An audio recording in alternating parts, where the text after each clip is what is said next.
Hey, thanks for supporting me in this journey of Bible study. If you haven't subscribed, kindly subscribe now. Welcome to another episode of Bible study. Let's dive into Genesis 35. Then God said to Jacob, "Go to Bethel and live there. Make an altar there. I am the God who appeared to you when you were fleeing from your brother Esau." 2 So Jacob said to his family and those who were with him, "Get rid of the foreign gods which you have. Wash yourselves until you are ritually clean, and change your clothes." 3 Then let's go to Bethel. I will make an altar there to God, who answered me when I was troubled, and who has been with me wherever I've gone. For so they gave Jacob all the foreign gods that they had in their possession, as well as the earrings that they had on. Jacob buried these things under the oak tree near Shechem. 5 As they moved on, God made the people of the cities that were all around them terrified, so that no one pursued them. 6 Jacob and all the people who were with him came to Luz in the land of Canaan. 7 He built an altar there and called that place El Bethel, God of the house of God. That's where God had revealed himself to Jacob when he was fleeing from his brother. 8 Rebekah's nurse, Deborah, died and was buried under the oak tree outside Bethel. So Jacob called it the tree of crying. Jacob's 6th encounter with God, his name changed to Israel. 9 Then God appeared once more to Jacob after he came back from Paddan Aram, and he blessed him. 10 God said to him, "Your name is Jacob. You will no longer be called Jacob, but your name will be Israel." So he named him Israel. 11 God also said to him, "I am God Almighty. Be fertile and increase in number. A nation and a community of nations will come from you, and kings will come from you." 12 I will give you the land that I gave to Abraham and Isaac. I will also give this land to your descendants. 13 Then God went up from him at the place where he had spoken with him. 14 So Jacob set up a memorial, a stone marker, to mark the place where God had spoken with him. He poured a wine offering and olive oil on it. 15 Jacob named the place where God had spoken with him Bethel, house of God. Jacob's Israel's sons, 16 Then they moved on from Bethel.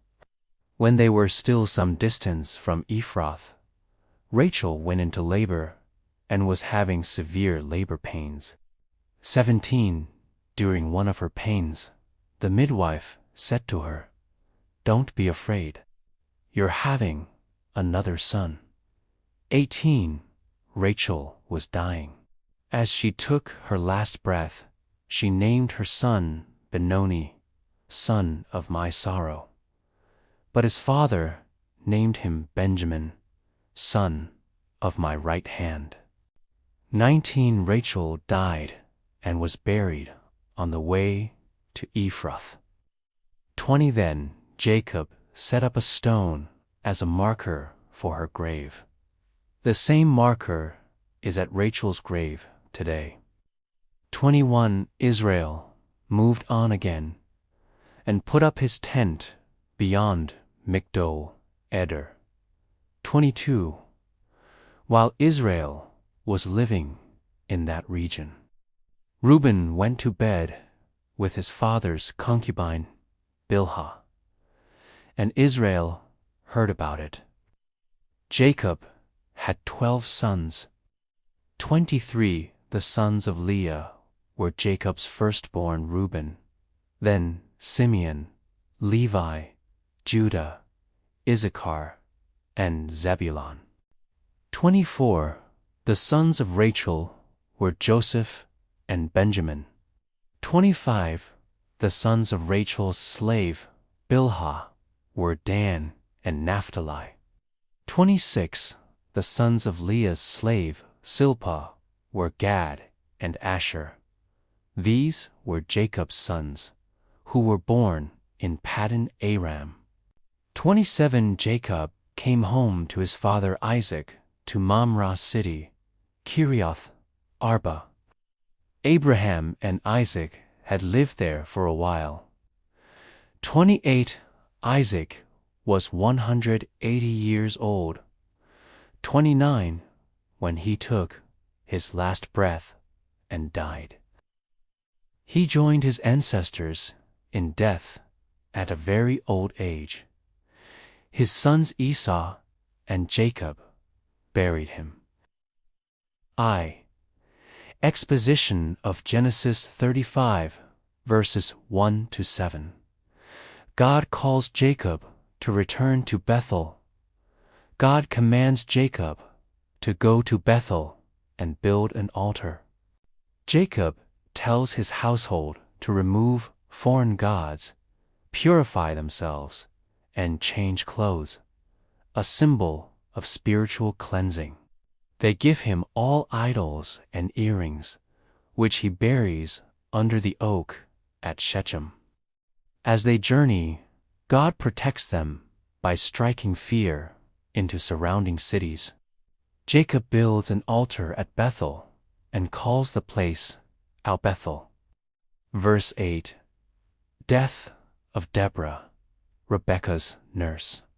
Deborah, the nurse of Jacob's mother, Rebekah, dies and is buried under the oak below Bethel. The tree is named Allen Backath. Verses 9 to 15. God reaffirms his covenant with Jacob after Jacob's return. God appears to him again, blesses him, and renames him Israel. God reiterates the Abrahamic covenant. Jacob's descendants will be a nation, and kings shall come from him.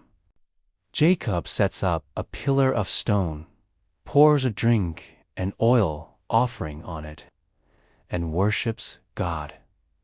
Verses 16 to 20. Death of Rachel and birth of Benjamin on the journey from Bethel. Rachel goes into hard labor and gives birth to Jacob's 12th son. As she dies, she names him Ben-non, but Jacob renames him Benjamin. Rachel is buried near Bethlehem, and Jacob sets up a pillar on her grave. Verse 21-22. Reuben's sin. While Israel is dwelling in the land, his firstborn son, Reuben, sleeps with Bilhah, Rachel's maid and Jacob's concubine. Jacob hears about it, but no immediate judgment is recorded here. Verses 23 to 26. Summary of Jacob's sons. The chapter lists all 12 sons of Jacob, marking the full formation of the 12 tribes of Israel. Verses 27 to 29. Death of Isaac. Jacob returns to Hebron, where Isaac is still alive. Isaac dies at age 180, and Esau and Jacob bury him together, signifying continued reconciliation. 2. Teachings from Genesis 35:1. God calls us to return and be cleansed after moral failure and compromise. God calls Jacob back to Bethel, where his faith journey began. Spiritual renewal often requires us to return to the place of first love. Arise, go up to Bethel, and make there an altar unto God. 2. Revival begins with removing idols. Before worship, Jacob tells his family to remove idols and purify themselves. We cannot walk in renewal while holding on to spiritual compromise. Put away the strange gods. Be clean and change your garments. 3. God protects those who walk in obedience as Jacob obeys God. A terror from God falls upon the cities around, protecting him. Obedience brings God's covering and favor even in hostile environments. 4. God confirms his promises. Again, God reconfirms Jacob's identity as Israel and repeats his promises of fruitfulness, land, and kingship. Even when we fail, God's covenant remains faithful when we return to him. 5. Worship should be our response to God's presence. Jacob builds a pillar, offers a drink offering and oil, and calls the place Bethel. True worship involves sacrifice, memory, and public devotion. 6. Sorrow and joy often intermingle in life. Rachel dies, giving birth to Benjamin. Out of sorrow comes a new legacy. Even in pain, God brings fruitfulness and continuity. 7. Spiritual legacy and generational shifts. The deaths of Deborah, Rachel, and Isaac signal a generational shift. Jacob steps into patriarchal leadership, and the 12 sons now represent the emerging nation of Israel. 8. Private sin has future consequences. Reuben's sin with Bilhah will not be addressed immediately, but later it costs him his birthright. Sin may be hidden or delayed in judgment, but it always carries a cost. Thank you for watching. Remember to subscribe, like, and share. Shalom.